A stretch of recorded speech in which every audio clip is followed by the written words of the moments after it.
ఎంకేబి creations Mokshagna చెప్పే కథలకు స్వాగతం.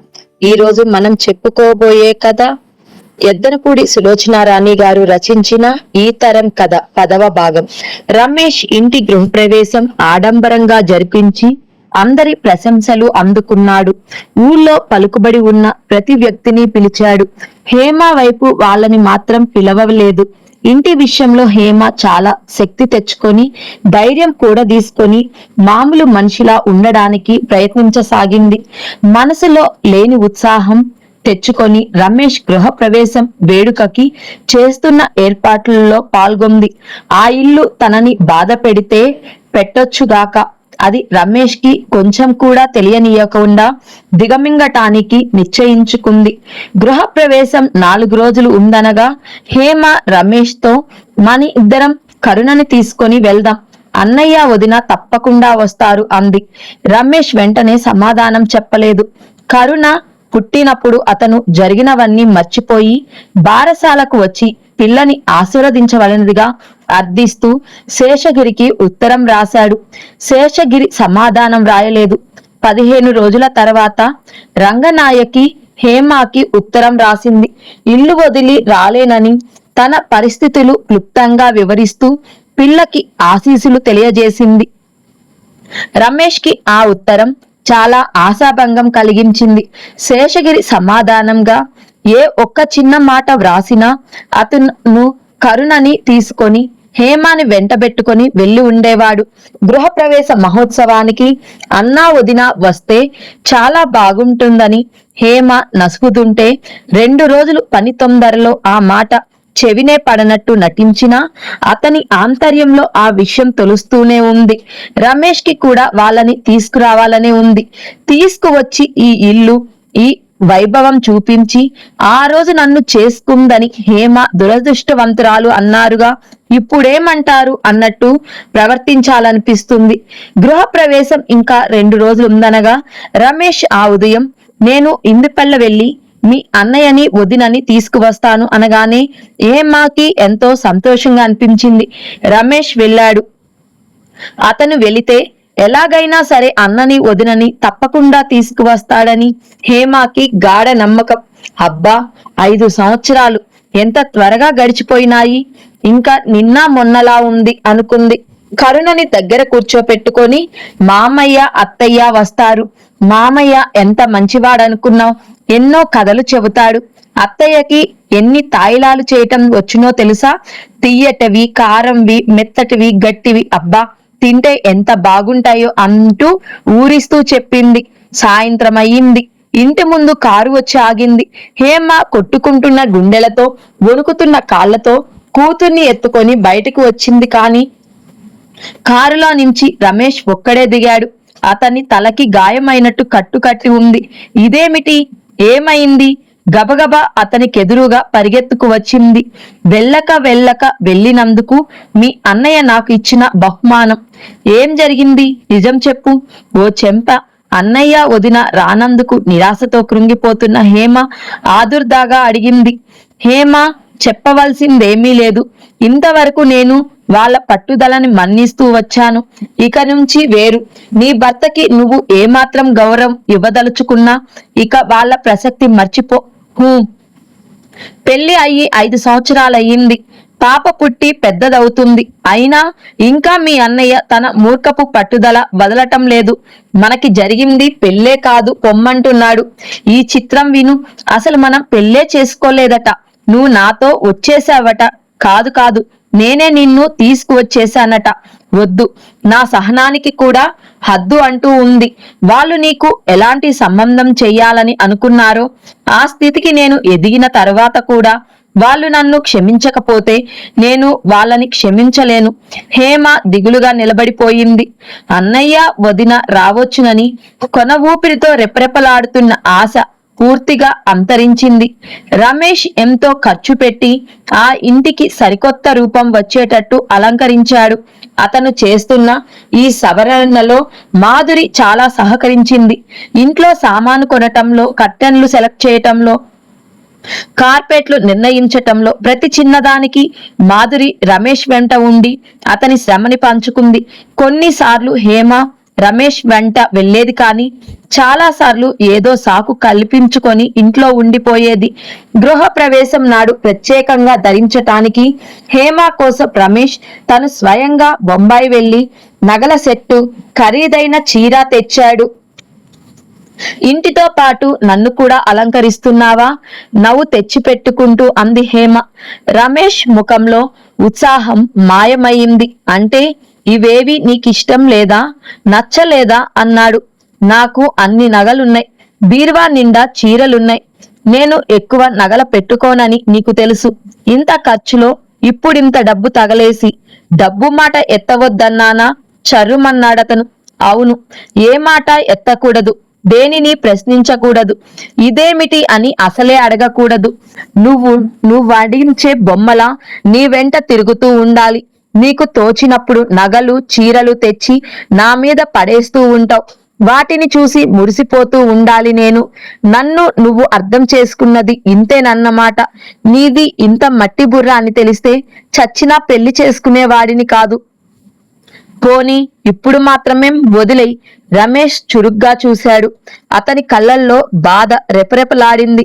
వదిలేసేవాడినే కానీ నేను వదిలేస్తే నిన్ను అందరి చేవాళ్ళు ఎవరూ లేరు. మీ అన్నయ్య వదినా కూడా నిన్ను వాకిట్లోకి రానివరు. అందుకని భరిస్తున్నాననుకో. ఈసారి కళ్ళు రెపరెపలాడటం హేమ వంతయింది. క్షణంలో నెత్తుటి ఈ చుక్క లేనట్లు పాలిపోయిన హేమ ముఖం చూడగానే అతనికి ఎలాగో అనిపించింది. గదిలో నుంచి వెళ్ళబోతూ వెనక్కి తిరిగి అన్నాడు. హేమ, నీ అసంతృప్తికి కారణం ఏమిటో నాకు తెలుసు. మీ అన్నయ్య వదిన వస్తే నువ్విలా నీరసంగా ఉండేదానివా? కాదు. వాళ్ళు రాలేదనే బాధ మనసులో పెట్టుకొని నన్ను హింసించకు. వాళ్ళని తీసుకురావటానికి నేను చెయ్యాల్సిన ప్రయత్నమంతా చేశాను, కానీ ఫలించలేదు. అది నా దోషం కాదు. అసలు నా పనుల ఒత్తిడితో మన ఇద్దరం కలిసి ఉండే టైం తగ్గిపోతుంది. ఈ కాస్త టైం దొరికినప్పుడైనా నాతో ఆనందంగా ఉండు.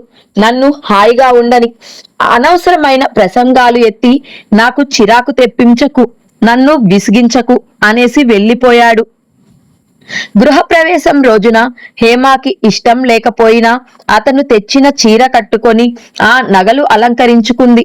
మాధురి సలహా మీద రమేష్ బ్యూటీ క్లినిక్ నుంచి ఒక ఆవిడని రప్పించాడు.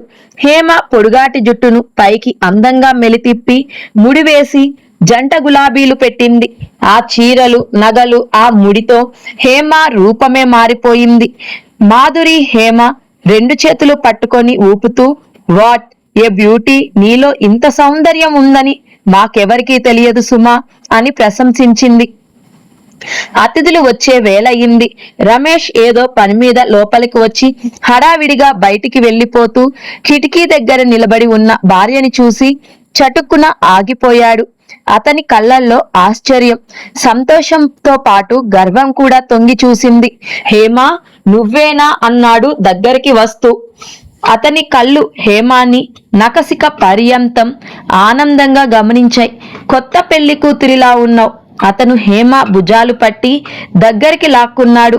హేమ చప్పున అతని చేతులు విదిలించేసి ఒక్క అడుగు వెనక్కి వేసి దూరంగా నిలబడింది. ఏమిటి? ఆశ్చర్యంగా చూశాడతను. నువ్వెప్పుడైనా చేస్తే ఈ ముడి ఊడిపోతుంది. మళ్ళీ వేయించుకోవాలంటే గంట పడుతుంది. ఇప్పటికే నా నడుం నొప్పి పెడుతుంది. రమేష్ ఒక్క నిమిషం ఆశాభంగం పొందినట్టు చూసినా ఆ వెంటనే నవ్వేశాడు. All right, అంగీకరించాం. రాత్రికి వడ్డీతో సహా వసూలు చేయకపోతే చూడు మరి అంటూ బెదిరించాడు. అతని కళ్ళు మళ్ళీ హేమాని పరిశీలించినాయి. అంతలోనే అతని ముఖంలో అసంతృప్తి అలుముకుంది. అబ్బా, మన పెళ్లి జరగటం ఒక్క 5 సంవత్సరాలు ఆలస్యం అయి ఉంటే ఎంత బాగుండేది హేమ. నీ మొండితనం మూలంగా మన ఇద్దరి జీవితంలో ఒక ముఖ్యమైన అనుభవానికి దూరమయ్యాం. ఇప్పుడైతే చూడు, నిన్ను ఇలా అపురూపంగా నవవధువుగా అందరి ప్రశంసలతో ఆశీస్సులతో నా ఇంటికి తెచ్చుకునేవాడిని. అతను అంటుండగానే, డాడీ డాడీ, నేను కొత్త గౌన్ వేసుకున్నాను చూడు, బాగుందా అంటూ కరుణ పరిగెత్తుకు వచ్చింది. తండ్రికి ఎదురుగా నిలబడి గౌనుని మునివేళ్లతో మోకాళ్ల దగ్గర పక్కలకి లాగుతూ ఆనందంతో డాన్స్ చేస్తున్నట్టుగా అటూ ఇటూ ఊగుతూ నిలబడింది కరుణ. రమేష్ క్షణంలో సర్వం మర్చిపోయినట్టుగా కూతుర్ని చూశాడు. అబ్బా, ఎంత బాగుంది! అసలు ఇంత మంచి ఫ్రాక్ నేను ఇంతవరకు ఎక్కడా చూడలేదు అంటూ ఆశ్చర్యం ప్రకటించాడు. కరుణ ఆనందంతో గిలగింతలు పెట్టనట్టుగా కిలకిలా నవ్వింది. రమేష్ కూతుర్ని ఎత్తుకొని బుగ్గ చూపిస్తూ, ఏది డాడీకి ముద్దు ఇవ్వు మరి అన్నాడు. కరుణ గట్టిగా ముద్దు పెట్టింది. అతని చేతుల మధ్య నుంచి క్రిందకి జారిపోతూ, ఉండు డాడీ, ధీరా ఆంటీకి కూడా చూపించాలి అంటూ పరిగెత్తింది. రమేష్ హేమ వైపు తిరిగాడు. అతని ముఖంలో ఎంతో తృప్తి కనిపిస్తుంది. సారీ హేమ, ఇప్పుడు నేను అన్న మాటలు వెనక్కి తీసుకుంటున్నాను. నువ్వు ఆ రోజుని అలా తొందర పడకపోతే దేవుడు వరంగా ఇచ్చిన నా ఈ చిట్టి తల్లి నాకు దక్కటం 5 సంవత్సరాలు ఆలస్యమై ఉండేది అన్నాడు. రమేష్ వెళ్ళిపోయాడు. హేమ కిటికీ దగ్గరే నిలబడిపోయింది. కరుణ కొత్త గౌను వేసుకువచ్చి ఎంతో ఆనందంగా రమేష్కి చూపించింది. ధీరాకి చూపించాలని పరిగెత్తింది. అక్కడే నిలబడి ఉన్న తల్లికి చూపించాలని ఆ పసి హృదయానికి తట్టలేదు. దానికి కారణం హేమ ఎరగదనేది ఏమీ కాదు. రమేష్, మాధురి ఇద్దరు కరుణని అనుక్షణం పొగడ్తలతో నింపేస్తారు. వీళ్ళకి నేనంటే చాలా ఇష్టం అని ఆ చిన్నారి మనసులో హత్తుకుపోయేలా ప్రవర్తిస్తారు. పొగడ్తలు మనిషికి తనకి తాను హాని చేసుకునేట్టు చేస్తాయని హేమ నమ్మకం. ఈ విషయం రమేష్తో అంటే, అబ్బబ్బా, ప్రతి చిన్న విషయానికి నువ్వు ఇంత సీరియస్గా తీసుకుంటావేం హేమ? గారాబంగా పెరిగిన పిల్లలందరూ చెడ్డవాళ్ళు అయిపోయినట్టుగా రుజువులు ఎక్కడా చూడలేదు నేను. కరుణ పెద్దది అయితే అదే తెలుసుకుంటుంది. పిల్లలు పువ్వుల్లాంటి వాళ్ళు, వాళ్ళని మనం సాధ్యమైనంత సహజంగా వికసించనివ్వాలి అంటూ తోసి పారేశాడు. రమేష్ గృహప్రవేశం సందర్భంగా ఇచ్చిన పార్టీకి పిలిచిన ప్రతి ఒక్కరూ వచ్చారు. రమేష్ ఆహ్వాన పత్రికల మీద బహుమతులు తీసుకురావద్దు అని స్పష్టంగా తెలియచేసిన కొంతమంది చాలా విలువైన బహుమతులు తెచ్చారు. రమేష్, ఇదేమిటి, మీకు నేను పంపిన ఆహ్వాన పత్రిక సరిగ్గా చూడలేదా అంటే, వాళ్ళు అవి పరాయి వాళ్ళకి, మేం మీకు పరాయి వాళ్ళం కాదు అంటూ జబర్దస్తిగా ఆత్మీయులైనారు. రమేష్ సెక్రటరీని పిలిచి ఆ బహుమతులన్నీ జాగ్రత్తగా ఒక బీరువాలో భద్రపరచమని, ఇచ్చిన వాళ్ళ పేర్లు కూడా వ్రాసి ఉంచమని ఆదేశించాడు. అందరూ బహుమతులు ఇవ్వటం అయిపోయిందా? ఆఖరున నేను మిగిలినట్టున్నాను అంది మాధురి. నువ్వు మాకు చేసిన సహాయం కంటే మించిన బహుమతి ఇంకేముంది అన్నాడు రమేష్.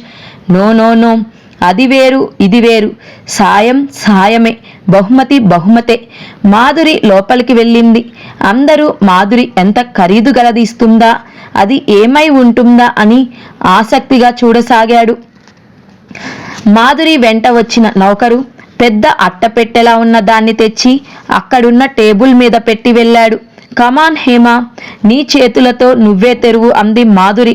ఆ అట్టపెట్టకి అందంగా కట్టిన సిల్క్ రిబ్బన్లు ఒక్కొక్కటి హేమ ఊడదీస్తుంటే అందరూ చుట్టుమూగి ఏమిటది అని కుతూహలపడ్డారు. హేమ పెట్టె విప్పి మూత తెరిచింది. ఏదో ఫోటోలా ఉంది అన్నారెవరో.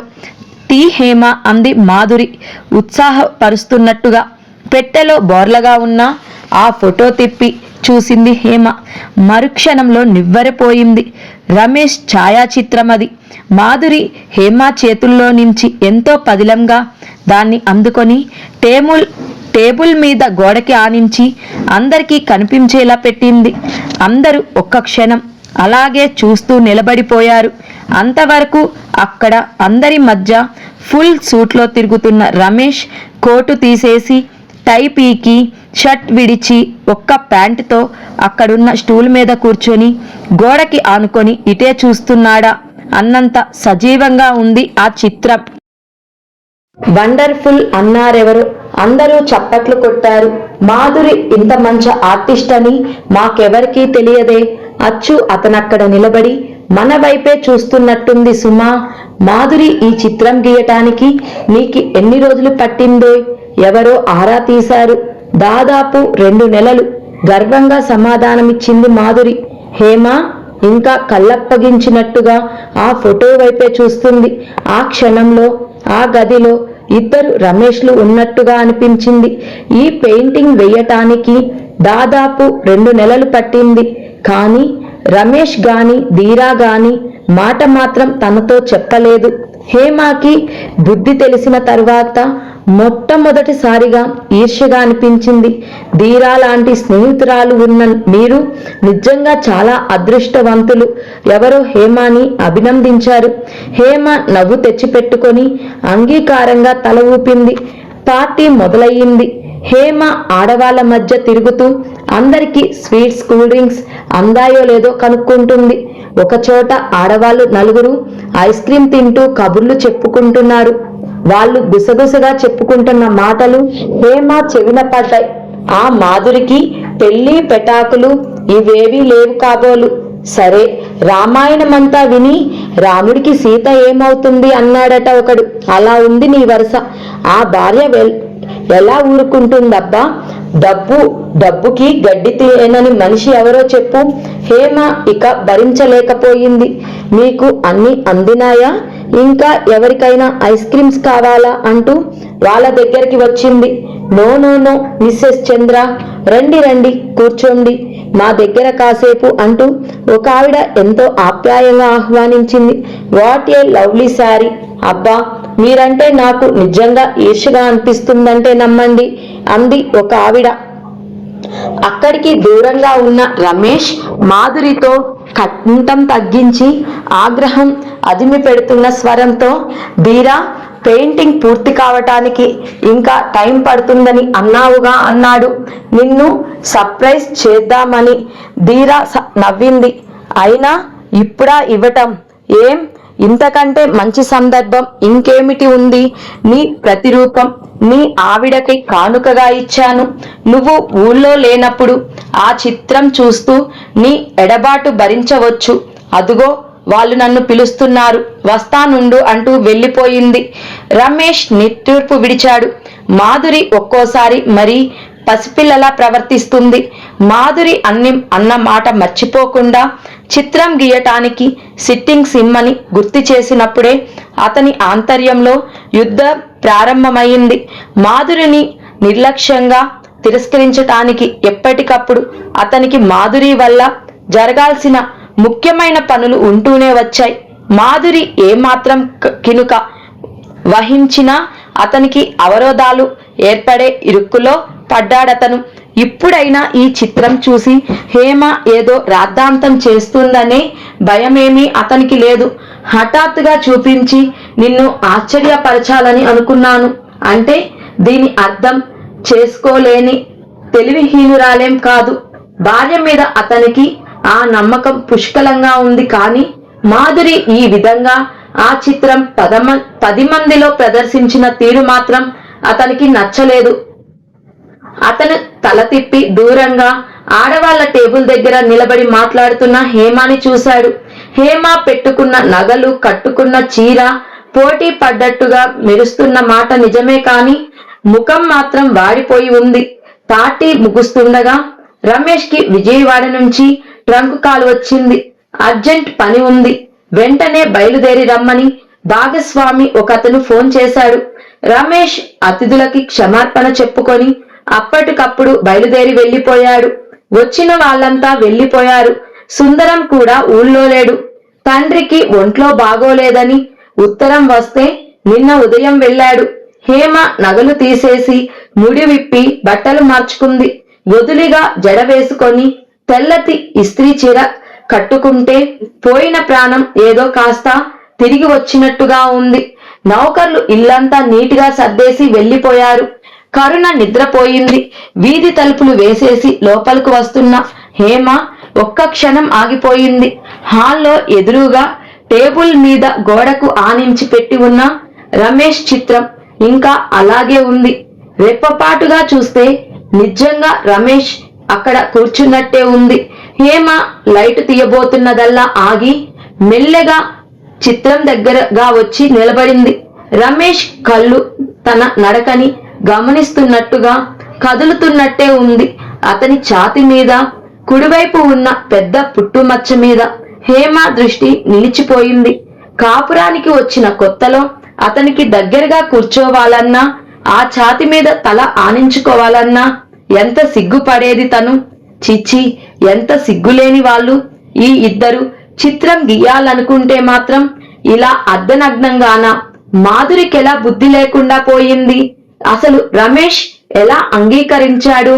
హేమ గుండెల్లో అపనమ్మకం మెరుపులా మెరిసింది. ఒకవేళ లోకం అనుకునేవే నిజం కాదు కదా? ఇన్నాళ్ళు తను గుడ్డిదానిలా ప్రవర్తించలేదన్న మాటేనా? హేమ కళ్ళు రమేష్ మెడ దగ్గర వికృతంగా ఉన్న మచ్చవైపు మళ్ళినాయి. ఆనాడు తామిద్దరు వంట ఇంట్లో అచేతనంగా నిలబడిపోయిన సంఘటన గుర్తుకు వచ్చింది.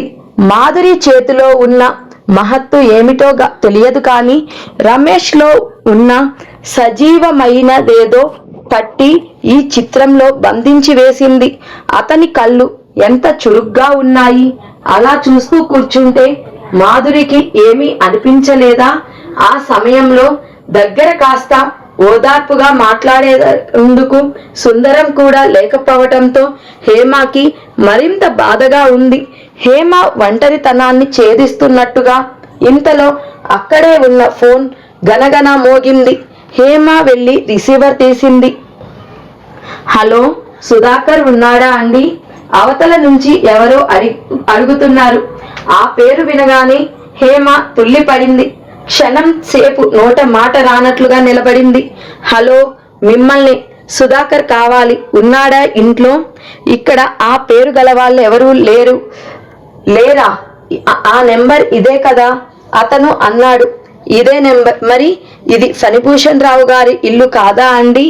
కాదు, రమేష్ చంద్ర ఇల్లు. అరే, విచిత్రంగా ఉందే. నెల రోజుల క్రితం ఆయన గోవాలో నాకు తన అడ్రస్ ఇస్తూ ఈ నెంబర్ ఇచ్చారే. వాళ్ళిప్పుడు ఇక్కడ లేరు, ఇల్లు మారారు. ఐసి, ప్లీజ్ కాస్త ఎక్కడో అడ్రస్ ఇవ్వగలరా? నేను అతని ఫ్రెండ్ని. అతని ఇంకా ఏదో చెబుతున్నాడు.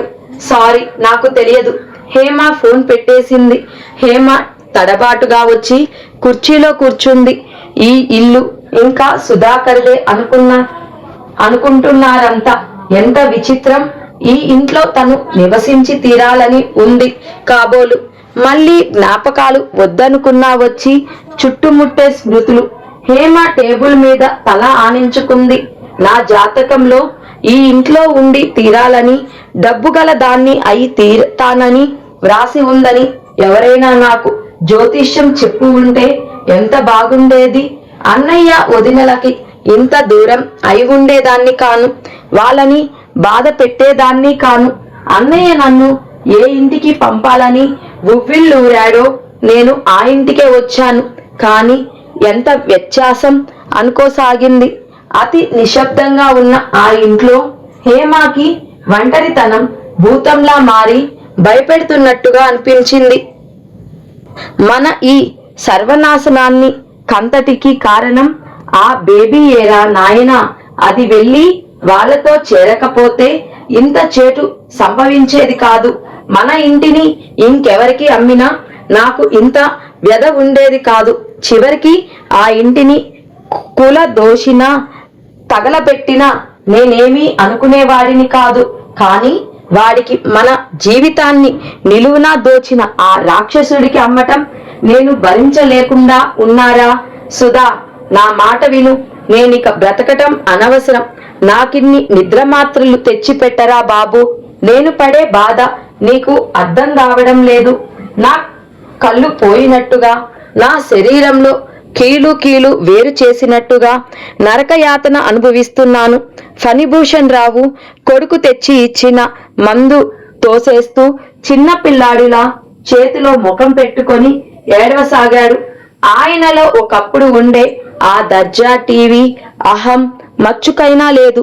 ఇప్పుడు కొరలు పీకేసిన మహాభుజంగంలా వార్ధక్యం వచ్చేసిన అడవి జంతువులా ఉన్నాడు. ఆయన చెడు రోజులు తన దగ్గర పనిచేస్తున్న మేనేజర్ రమేష్ వైపు చేరటంతో ప్రారంభమై మాధురి వేసిన దావాలో ఓడిపోయిన ఇల్లు ఆ అమ్మాయికి స్వాధీనం చేయటంతో అంతమయ్యింది. ఆయన్ని చూసిన వాళ్ళెవరు ఇప్పుడు గుర్తుపట్టలేరు.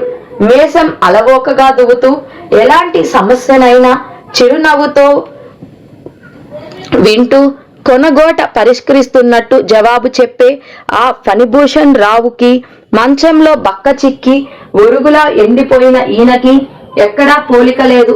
ఈయనకి త్వరలో మతి చాంచల్యం రావచ్చు. సాధ్యమైనంతగా ఆయన్ని ఉద్రేక పడకుండా చూడండి అని డాక్టర్లు హెచ్చరించినప్పటి నుంచి సుధాకర్ తనకు చేతనైనంత వరకు తండ్రిని కంటికి రెప్పలా కాపాడుతూనే ఉన్నాడు. రోజుకి కనీసం ఆయన 2-3 సార్లైనా ఈ ప్రసక్తి ఎత్తి చిన్నపిల్లాడిలా ఏడుస్తాడు. ఆ సమయంలో తండ్రిని ఎలా అనునయించాలో, ఎలా సమాధానపరచాలో అతనికి బొత్తిగా అర్థం కాదు. డాడీ, మందు తాగండి బ్రతిమలాడుతున్నట్లుగా అన్నాడు. అసలు ఈ అనర్థానికి అంతటికి కారణం నువ్వేరా. నువ్వు అమెరికా వెళ్ళి చదువుకోరా అంటే చదువు పూర్తి కాకుండా తిరిగి వచ్చేసావు. పోనీ వచ్చిన వాడివి సరాసరి ఇంటికి వచ్చి నాకు అండగా నిలబడి ఇవన్నీ చూసుకున్నావా? లేదు. మహేష్ యోగి అంటూ వెంటపడి దేశాలు పట్టుకొని తిరిగావు. నేను ఏమైనానో, ఇల్లు ఏమైందో పట్టించుకొనే లేదు. ప్రపంచంలో ఇంతమంది కొడుకులు ఉన్నారు. ఎవరైనా నీలా ఉన్నారా? అసలు పెళ్లి చేసుకోరా నాయనా అంటే ససేమీరా వద్దన్నావు. ఇప్పుడు మాత్రం ఎందుకు వచ్చావురా? గోవాలో ఆశ్రమం పెట్టుకున్నావుగా, పో అక్కడే ఉండు. నేను ఎట్లా పోతే నీకెందుకు? నాకు కొడుకు లేడు, గిడుకు లేడు. అయ్యయ్యో, ఎంత ఇల్లు, ఎంత దర్జా! భగవంతుడా, నా మొహాన ఎంత కష్టం రాసి పెట్టావురా నాయనా అంటూ మళ్ళీ ఏడవసాగాడు. సుధాకర్ తండ్రి భుజం మీద చెయ్యి వేశాడు. డాడీ, నా మాట విను. నువ్వు అదంతా సంపాదించింది ఎందుకు? నా కోసమే కదా. నేను సుఖంగా ఉండాలనే కదా. ఆయన తల ఊపాడు. నేను సుఖంగానే ఉన్నాను. మీరు నా కోసం దిగులు పడకండి. పో అవతలకి. నువ్వెక్కడివిరా? నాకు ప్రయాణం చేసే పడవ మునిగిపోతుందిరా అంటే పోనీలే అంటావు. మన చేతిలో ఏదీ లేదు డాడీ. నోర్మి, అంతా మన చేతుల్లోనే ఉంది. అసలు పొరపాటు నాది. ఆ మేనేజర్ వెధవని పూర్తిగా నమ్మడంతో ఇలా గోతిలో పడవలసి వచ్చింది. ఒరేయ్, నేను గాజులు తొడిగించుకున్నట్లు చేతగాని దద్దమ్మలా ఊరుకుంటున్నాననుకున్నావా? వాడి ఊపిరి తీసి నీళ్లు తాగను. వాడికి బుద్ధి చెప్పందే నేను నిద్రపోతానని కలలో కూడా అనుకోకు. ఇంత క్రితం నిద్ర మాత్రం ఇవ్వు, చచ్చిపోతాను అన్న మనిషి ఈ రాగద్వేషాలకి బంధితులయ్యి ఉన్నంత వరకు ఈ తపన తప్పదు కాబోలు. ఆయన పూర్వం ఎంతమందిని బోల్తా కొట్టించి ఆ ఆస్తి సంపాదించినది మర్చిపోయాడు. తనందరికీ కొట్టిన దెబ్బ తనకి తగిలేసరికి ఆ బాధతో విలవిలలాడుతున్నాడు. మాధురిని చిన్నపిల్లని చేసి జయమ్మ గారు ఆడమనిషి అవటం వల్ల అలుసు తీసుకొని తమ్ముడి ఆస్తి అంతా కాస్త కలుపుతున్న విషయం ఆయనకి జన్మలో గుర్తురాదేమో. సుధా, నువ్వు ముందు లాయర్ గారికి నేను అర్జెంటుగా రమ్మనమని ఫోన్ చెయ్యి అంటూ ఆజ్ఞాపించాడు. అలాగే డాడీ, మీరు ఈ మందు వేసుకోండి ముందు అంటూ అందించాడు సుధాకర్. ఈసారి ఆయన మందు వేసుకున్నాడు. సుధాకర్ తనతో తండ్రిని గోవా తీసుకువెళ్ళటానికి చాలా ప్రయత్నించాడు. కానీ ఆయన వినలేదు. ఆ అడవిలోక నేను రాను. అయినా నేను ఈ ఊళ్ళోనే ఉండాలి. వీళ్ళ మీద కక్ష తీర్చుకుందే స్వర్గానికి కూడా వెళ్ళను అంటూ తిరస్కరించాడు. ఈ రోజో రేపో జీవితం చాలించటానికి సిద్ధంగా ఉన్న ఆయనకి ఇంకా రమేష్ ని ఏదో చెయ్యాలనే పట్టుదల. పాండురంగారావు అనే ఆయన వచ్చాడు. ఆయన్ని చూడగానే ఫణిభూషణ్ రావు ఎంతో ఉత్సాహంగా రండి ఏమిటి కబుర్లు అంటూ ఆహ్వానించాడు. పాండురంగారావు నిన్న రమేష్ ఇంటి గృహప్రవేశానికి వెళ్ళి వచ్చాడు. భారీ ఎత్తున జరిగిన ఆ ఫంక్షన్ గురించి, మాధురి తెచ్చి ఇచ్చిన పెయింటింగ్ గురించి రకరకాలుగా వర్ణించి చెప్పాడు. ఇంతకీ హేమ అదృష్టవంతురాలు అనుకోవాలి. లేకపోతే దేశదిమ్మరిలా తిరిగే అతనికి అంత ఐశ్వర్యం ఏమిటి? సుధాకర్ ఇద్దరికీ టీ తెచ్చి ఇచ్చి అన్నాడు. చూశారా, మా అబ్బాయే చేస్తున్నాడు ఈ పనులన్నీ అన్నాడు టీ కప్పు చూపిస్తూ. ఆయన కళ్ళల్లో నీళ్లు ఉబికినాయి. ఎలా పెంచాను వాడిని, చివరికి మాకీ గతి పట్టింది. ఊరుకోండి, ఏం చేస్తాం, ఓడలు బళ్ళు అవుతాయి మరి. ఆయన ఓదార్చాడు. దీనికంతటికీ కారణం ఆ రమేషేననుకోండి. వాడి చేతుల్లో కీలుబొమ్మలా అయిపోయింది బేబీ. నిజం నిజం, ఆయన వెంటనే ఒప్పుకున్నాడు. పాండురంగారావు వస్తే ఒక పట్టాన వెళ్ళడు. తండ్రికి మంచి కాలక్షేపమే. సుధాకర్ తన గదిలోకి వచ్చి పెన్ తీసి లాల్చీ జేబుకు పెట్టుకొని డైరీ తీసి పట్టుకొని బయటికి వచ్చేశాడు. అతనికి కొన్ని సంవత్సరాలుగా వీలైనంత టైం ఆరు బయట గడపటం బాగా అలవాటు అయిపోయింది. తండ్రి కోసం బలవంతంగా ఈ 4 గోడల మధ్య జీవితం భరిస్తున్నాడు. కనీసం సాయంత్రం పూట అయినా బయటికి రాకపోతే అతనికి ఊపిరాడక ఉక్కిరి బిక్కిరి అయినట్టుగా ఉంటుంది. రోజు ఏదో పుస్తకమో పేపరో తెచ్చుకొని ఇంటి దగ్గరలో ఉన్న పార్కులో కూర్చొని చదువుకుంటూ గడుపుతాడు. ఒక్కోసారి సర్వం మర్చిపోయినట్టుగా తనలో వేధిస్తున్న ఆలోచనల వెంట తెచ్చిన డైరీలో విపులంగా వ్రాసుకుంటూ ఉంటాడు. మధ్య మధ్యలో పార్కులో ఉన్న పచ్చిగడ్డిలో కిలకిలలాడుతూ పిల్లలు ఆడుతున్న శబ్దానికి తలెత్తి చూసేవాడు. రకరకాల పువ్వుల్లా ఉన్న వాళ్ళని తదేకంగా చూస్తూ డైరీ రాయటం మానేసి సమస్త జీవరాశుల్లో మానవ జన్మ ఎంత ఉత్తమం అయింది. కానీ రాగద్వేషాలతో మనిషి ఆ జీవితాన్ని కలుషితం చేస్తున్నాడు అనిపించింది. ఒక్కొక్కసారి అతను అలా కూర్చున్నప్పుడు పిల్లలు నవ్వులతో కేరింతలతో ఆడుతూ అతని ఉరికిని గమనించనట్టే అతని బెంచి చుట్టూ పరిగెత్తేవారు. అప్పుడు మాత్రం అతనికి ఎలాగో ఉండేది. జీవితంలో అతి ముఖ్యమైనదేదో పోగొట్టుకున్నట్లు వెల్తిగా అనిపించేది. అతను ఎంతో శ్రమపడి క్రమశిక్షణతో అదుపులో ఉంచిన మనసు ఒక్కసారి తిరగబడి తన తీవ్రమైన అసంతృప్తిని తెలియపరిచేది. అతనికి ఆ క్షణంలో గోవా వెళ్ళిపోవాలని ఎంతో ఆరాటంగా ఉండేది. హేమ హేమ త్వరగా రావాలి. ఒక్కసారి ముందు గదిలోకి వచ్చి ఎవరు వచ్చారో చూడు. రమేష్ గబగబా లోపలికి వస్తూ అన్నాడు. ఎవరు అంది హేమ. వచ్చి చూడమంటుంటే రమేష్ భార్యని జబ్బా పట్టి లేవదీశాడు. రమేష్ కి ఇంత ఆనందం కలిగిందంటే వచ్చిన వాళ్ళెవరో చాలా ముఖ్యులే అయి ఉంటారు. ఎవరబ్బా వాళ్ళు అనుకుంటూ హేమ డ్రాయింగ్ రూమ్ కి వచ్చింది. అక్కడ సుబ్బులు, ఆమె భర్త, తండ్రి కూర్చొని ఉన్నారు. హేమ చకితురాలైనట్టు నిలబడింది. హేమని చూడగానే సుబ్బులు కుర్చీలో నుంచి లేచి ఎదురుగా వచ్చింది. ఎంతో ప్రాణ స్నేహితురాల్లా చేతులు పట్టుకుంటూ హేమ బాగున్నావా అంది. హేమ సుబ్బులు చేతుల్ని సున్నితంగా తప్పించుకొని ఏమిటి విశేషం అంది. సుబ్బులు హేమ చేయి మళ్ళీ గట్టిగా పట్టుకుంది. విశేషాలకేం చాలా ఉన్నాయి. నిన్ను చూసి ఎన్నో రోజులైనట్టుంది, రా కూర్చుందాం అంటూ చేయి పట్టి కుర్చీ దగ్గరకు తీసుకువెళ్ళింది. సుబ్బులు చొరవకి హేమ ఆశ్చర్యపోయింది. ఇద్దరు పక్క పక్క సోఫాలో కూర్చున్నారు. సుబ్బులు రమేష్ తో చెప్పింది. హేమ నా స్నేహితురాలంటే ఎవరూ నమ్మటం లేదండి. ఆవిడ ఎక్కడా మీరెక్కడా అన్నట్టు చూస్తున్నారు.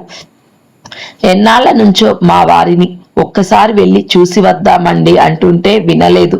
వాకిట్లోకి వస్తే అసలు మాట్లాడుతుందో లేదోనని మా భయం. నాకిప్పుడు చాలా సంతోషంగా ఉంది. హేమ కించిత్తు కూడా మారలేదు. మీరు మారరు అనుకోండి. ఏం మీ స్నేహితురాలకి రాని కొమ్ములు నాకేమైనా వచ్చాయా? నవ్వుతూ అన్నాడు రమేష్. చచ్చ, అదేం కాదు. మీరు అప్పటికంటే కాస్త లావయ్యారు. చెబుతున్నాగా మీ ఇద్దరి స్వభావాల్లో ఏ మార్పు రాలేదని. కొంతమందికి కాస్త డబ్బు వస్తే క్రింద మీద కనిపించదు. నేను అందరితో చెబుతూనే ఉంటాను, మీ ఇద్దరు చాలా మంచి వాళ్ళని. రమేష్, హేమ అప్రయత్నంగా ముఖాలు చూసుకున్నారు. సుబ్బులు ఏం మారలేదు, అవే మాటలు. ఇంటిని రమేష్ ని మార్చి మార్చి తినేస్తున్నట్టుగా చూస్తూ అవే చూపులు.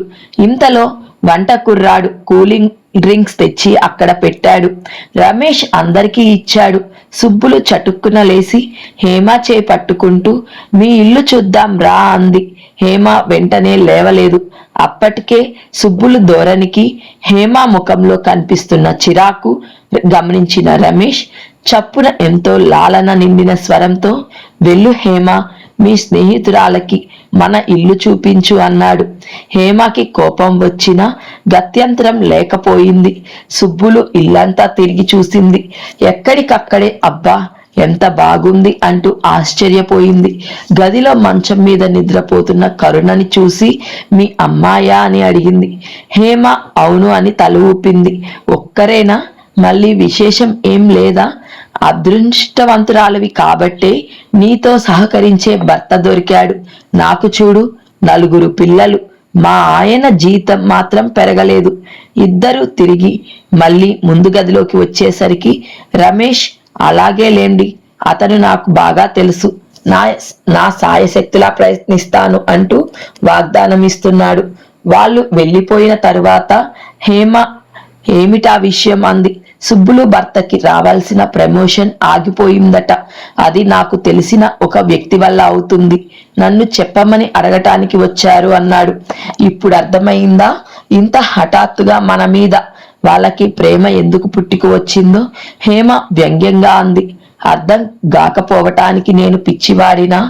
ఏదైనా గాని వాళ్ళు నన్ను వెతుక్కుంటూ వచ్చారు. అది మనకి కావాల్సింది అన్నాడు రమేష్ తృప్తిగా. రమేష్ తను చేస్తానన్న పని కోసం మాట సహాయమే కాకుండా డబ్బు కూడా ఖర్చు పెట్టడం చూసి హేమకి కంపరంగా అనిపించింది.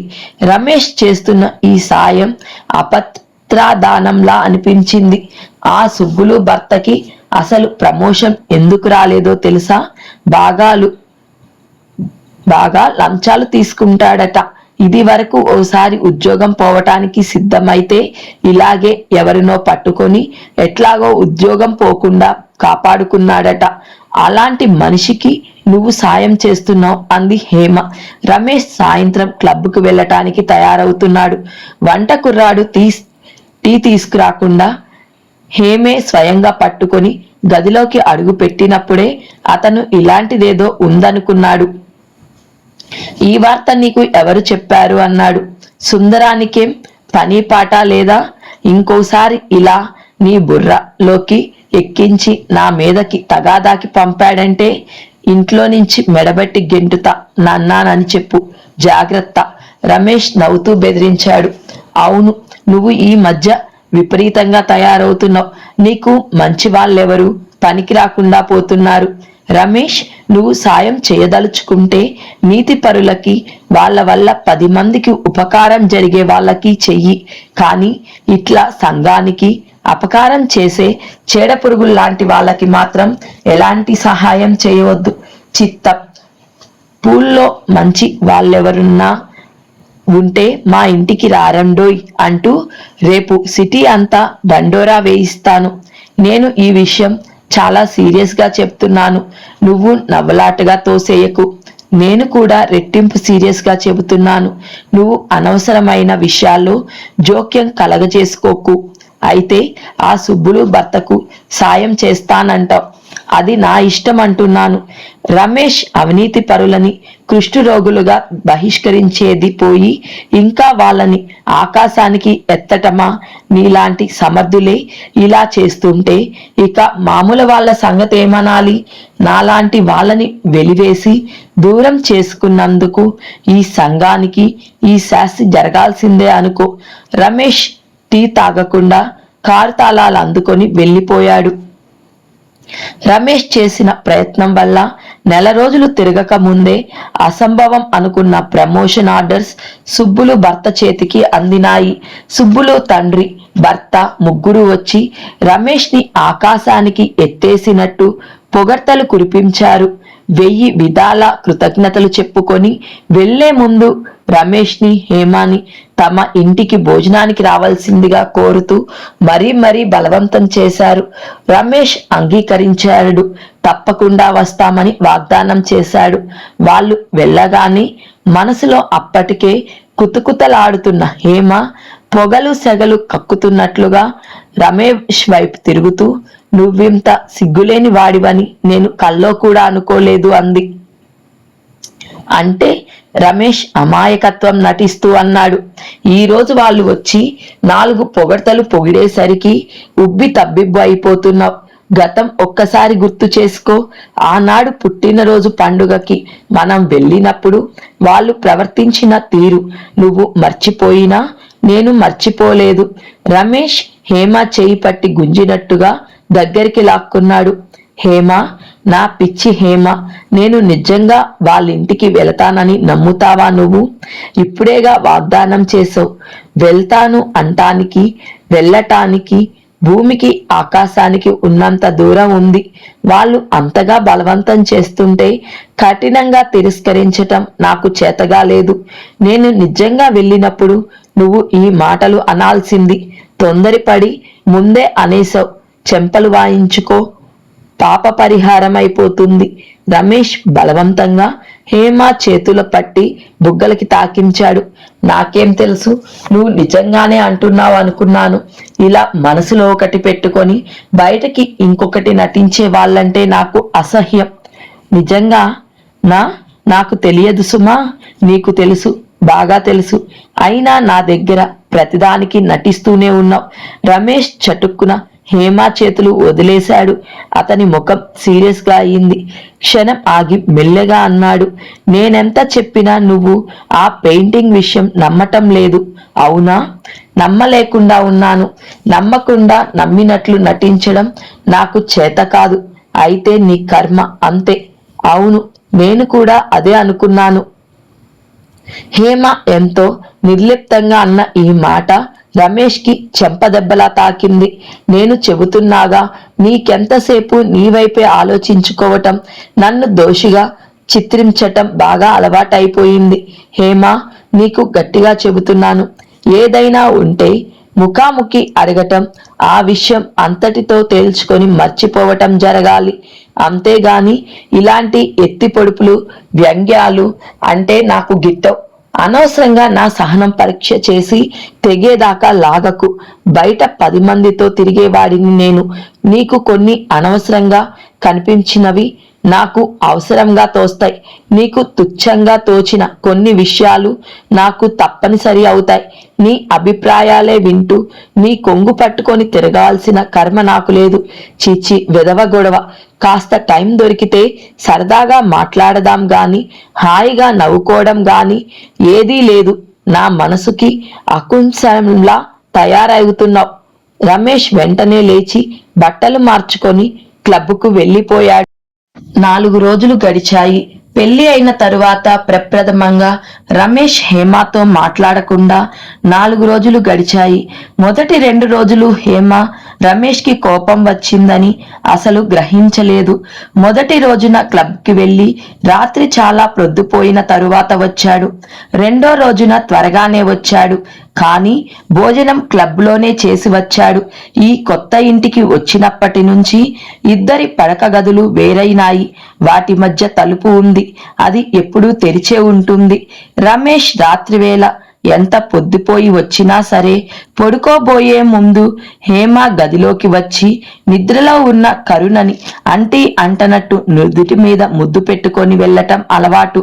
ఉదయం లేవగానే కరుణ రమేష్ గదిలోకి పరిగెత్తి అతని మీద పడి అల్లరి చేసి లేపి ఆటలాడేది.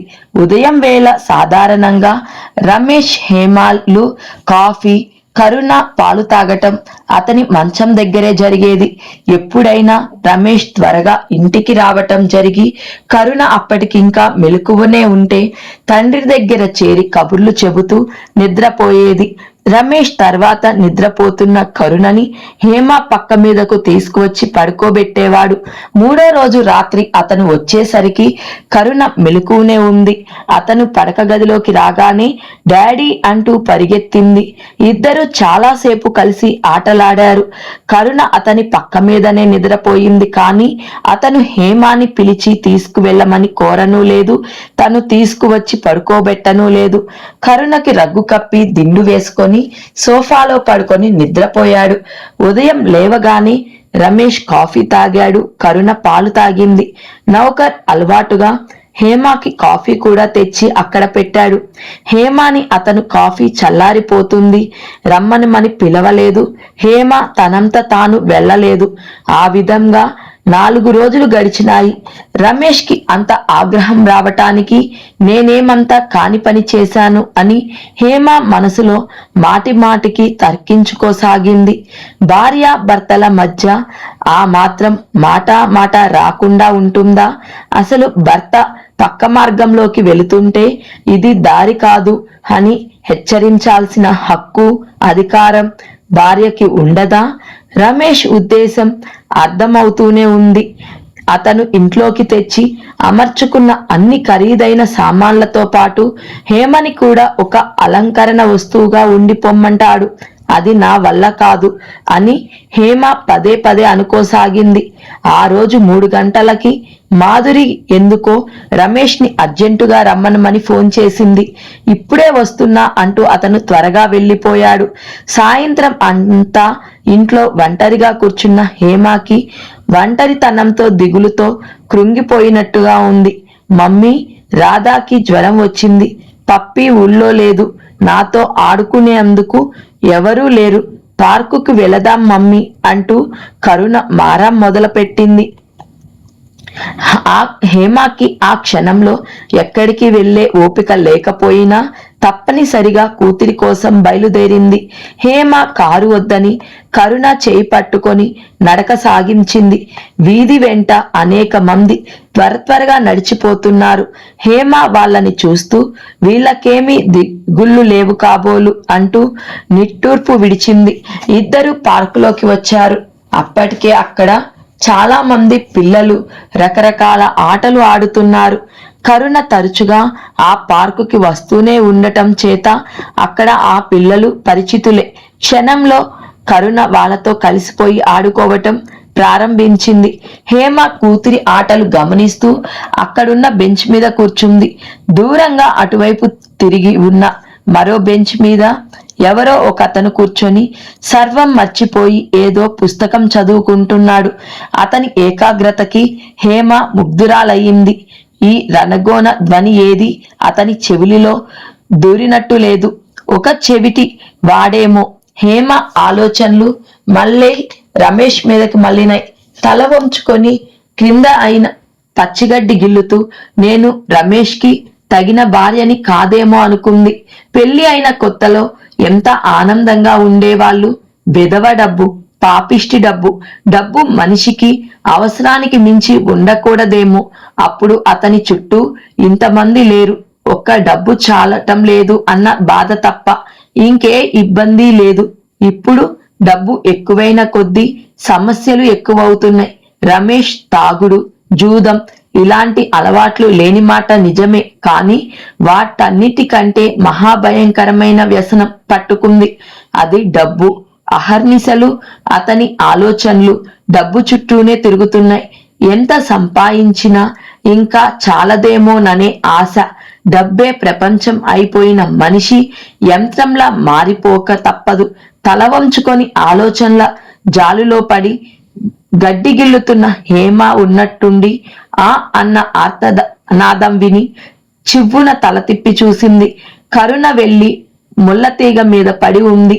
హేమ మెరుపులా లేచి అక్కడికి పరిగెత్తింది. కరుణ ఆడటంలో విసురుగా వెళ్లి ఎలా పడిందో గాని ముళ్ళతీగ మీద బోర్ల పడింది. ఇనుప తీగె కంటి దగ్గర బాగా గీసుకుపోయి రక్తం కారిపోతుంది. గౌను ఆ ముళ్ళతీగకి పట్టుకుపోయింది. హేమ చప్పున వెళ్లి పొదివి పట్టుకుంది. హేమ చూస్తుండగానే కన్ను వాచింది. మమ్మీ, మంట మంట. కన్ను తెరవనివ్వటం లేదు. కరుణ గోలగోలగా ఎడవసాగింది. అప్పటికే పిల్లలంతా అక్కడికి వచ్చి మూగారు. ఆ అరుపుకి దూరంగా ఉన్న బెంచ్ మీద పుస్తకం చదువుకుంటున్న సుధాకర్ కూడా ఇటు తిరిగాడు. పిల్లలంతా మూగి ఉండటం, కరుణ ఏడుస్తూ కేకలు పెట్టడం చూసిన అతను ఏమైందా అన్నట్టు పుస్తకం మూసి లేచి వచ్చాడు. గాయం బాగా లోతుగా అయింది. కరుణ కంటి దిగువన బుగ్గం మీద నుంచి కారుతున్న రక్తం ఆపటానికి హేమ చప్పున చీర కొంగు అడ్డుపెట్టింది. అయినా రక్తం కట్టలేదు. కరుణ ఏడుపు, ఆ రక్తం చూసేసరికి హేమకి ఒక్క క్షణం కాలు చెయ్యి ఆడనట్టయింది. ఏమైంది? వెనక నుంచి సుధాకర్ వచ్చి హేమ అనుమతి కోసం చూడకుండానే కరుణ గడ్డం పట్టి తిప్పి గాయం చూసి పరిశీలించాడు. అబ్బా, లోతుగా తెగింది. వెంటనే డాక్టర్ దగ్గరికి తీసుకువెళ్లటం మంచిది అంటూ అతను లాల్చీ జేబులో నుంచి జేబురుమాలు తీసి గాయానికి గట్టిగా అదిమి పెట్టాడు. ఎక్కడైనా టాక్సీ దొరుకుతుందేమో, కార్ వద్దని నడిచి వచ్చినందుకు హేమ తనని తాను తిట్టుకుంది. నోనో, ఇక్కడే ఈ పక్కనే నా ఫ్రెండ్ ఒకతను డాక్టర్ ఉన్నాడు, అక్కడికి తీసుకువెళ్దాం రండి అంటూ హేమ చేతుల్లో నుంచి కరుణని అందుకొని ఎత్తుకున్నాడు. డాడీ డాడీ కావాలి. కరుణ గిలగిలా కొట్టుకుంటూ ఏడవసాగింది. హేమ అతని వెంట నడిచింది. ఒక పక్క కరుణకి గాయమయ్యిందే అన్న బాధ, ఇంకో పక్క హఠాత్తుగా ఆకాశంలో నుంచి ఊడిపడ్డట్టుగా వచ్చిన సుధాకర్ని చూడటం. ఆమెకి మతి పోయినట్టే ఉంది. డాక్టర్ కరుణని పరీక్ష చేసి స్టిచెస్ వేసి గాయానికి కట్టుకట్టాడు. వెంటనే తీసుకురావటం మంచిదయ్యింది. మచ్చ కూడా పడదులేండి అన్నాడు డాక్టర్. వాసు, నీ కారు తాళాలు ఇటివ్వు, వీళ్ళని దింపి వస్తాను అన్నాడు సుధాకర్. పర్వాలేదు, టాక్సీ తెప్పిస్తే నే వెళ్ళగలను అంది హేమ. సుధాకర్ ఆమె మాటలు విననట్టుగా తాళాలు అందుకొని రండి అంటూ బయటికి నడిచాడు. మీ ఫీజ్? హేమ నసిగింది. పర్వాలేదు, సుధాకర్ నా బెస్ట్ ఫ్రెండ్ లేండి అన్నాడతను. సుధాకర్ కార్ డ్రైవ్ చేస్తున్నాడు.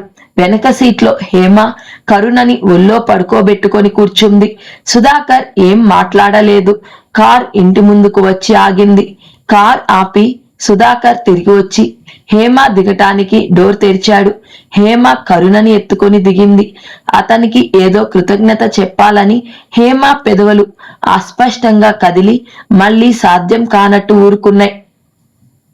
సుధాకర్ పాప వైపు చూస్తూ పేరేమిటి అన్నాడు. కరుణ. చాలా మంచి పేరు. మళ్ళీ ఇద్దరు నిశ్శబ్దంగా నిలబడిపోయారు. వస్తాను. సుధాకర్ తలెత్తాడు. ఆ కళ్ళల్లో పొంగుకొస్తున్న 1000 భావాలు ఒకసారి హేమ మనసుని తాకినట్టయింది. హేమ కరుణని ఎత్తుకొని అలాగే నిలబడింది. అతను కారు మెల్లగా బ్యాక్ చేసుకొని వెనక్కి వెళ్లిపోయాడు. ఆమె స్థానువులా నిలబడింది. అతను లోపలికి రాలేదు. రమ్మనమనటానికి ఆమెకు నోరు పెగలలేదు. ఈ ఇల్లు అతను పుట్టి పెరిగిన జన్మస్థలం. అయినా అతను ఆ ఇంటి వైపు ఒక్కసారి కూడా కళ్ళెత్తి చూడలేదు. పరాయి ఇంటికి వచ్చినట్టు వాకిట్లో నుంచే వెళ్లిపోయాడు. హేమ ఇంట్లో అడుగు పెట్టగానే రమేష్ కి ఫోన్ చేసింది. అతను క్లబ్ లో ఉన్నాడు. ఏమిటి, ముళ్ళ కంచె మీద పడిందా? బాగా దెబ్బ తగిలిందా? కన్నుకేం కాలేదు కదా? ఆదుర్దాగా అడిగాడు. పర్వాలేదు, ప్రమాదం ఏమీ లేదన్నాడు డాక్టర్. నేను ఇప్పుడే ఇంటికి వస్తున్నానుండు. ఫోన్ పెట్టేశాడు. 10 నిమిషాల్లో రమేష్ కారు ఇంటి ముందు ఆగింది. అందులో నుంచి దిగి పరిగెత్తినట్టుగా లోపలికి వచ్చాడు. అప్పటికే కరుణ నిద్రపోయింది. హేమ సుధాకర్ విషయం చెప్పాలనుకుంది కానీ ఎంత ప్రయత్నించినా నోట్లో నుంచి పేరు రాలేదు. పర్వాలేదు, బుద్ధి చురుగ్గానే పనిచేసిందే. కంగారు పడకుండా వెంటనే డాక్టర్ దగ్గరికి తీసుకువెళ్ళా అన్నాడు రమేష్. కరుణకి దెబ్బ తగిలిందనగానే అతను ఎంత రాద్ధాంతం చేస్తాడోనని హడలిపోతున్న హేమకి ఆ మాటలు వినగానే గుండెల మీద నుంచి పెద్ద బరువు దింపినట్టయింది. ఆ విధంగా కరుణకి తగిలిన దెబ్బ భార్యాభర్తలు ఇద్దరి మధ్య ఉన్న అడ్డుగోడని ఛేదించి మళ్ళీ మామూలుగా మాట్లాడుకునేటట్లు చేసింది. ఈ భాగం ఇంతటితో పూర్తయింది. తరువాయి భాగంలో కలుసుకుందాం. మీకు ఇటువంటి కథలు మరి ఇంకెన్నో కావాలంటే కామెంట్ చేయండి, లైక్ చేసి షేర్ చేయండి, సబ్స్క్రైబ్ చేయడం మర్చిపోవద్దు.